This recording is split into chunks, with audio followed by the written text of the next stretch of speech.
Նիկոլը Մոսկվայում մասնակցում է հաղթանակի զորահանդեսի։ Դու ինչ կապ ունես հաղթանակի հետ։ 20 երկրի ղեկավար Մոսկվա է ժամանել հաղթանակի զորահանդեսին։ Նրանք բոլորը ասելու, պատմելու, հպարտանալու բան ունեն։ Դու ինչ ունես։ Բելարուսի, Ղազախստանի, Չինաստանի, Սերբիայի, Սլովակիայի, Վիետնամի, Բրազիլիայի լիքը երկրների ղեկավարներ են Մոսկվայում։ Ամեն մեկ ինչ որ արած ունի, որով կարող է հպարտանալ։ Դու ինչով ես հպարտանալու։ Որ մեկի հետ կարող ես հավասարը հավասարի հետ խոսել, որ մեկի կողքով կարող ես հպարտ քայլել։ Նրանք գիտեն քո մասին։ Հենց նրանց քաղաքացիներն են մեզ ամեն անգամ հանդիպելիս ամոթանք տալիս, թե ում եք պահում ղեկավար։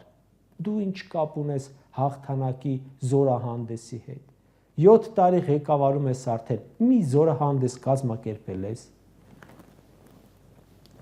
Հայրենական պատերազմի ժամանակ մեր փոքր երկիրը 100 հազարավոր զոհ է տվել։ Հայրենական պատերազմի ժամանակ Խորհրդային Միության հերոսի կոչման է արժանացել 100-ից ավելի հայ։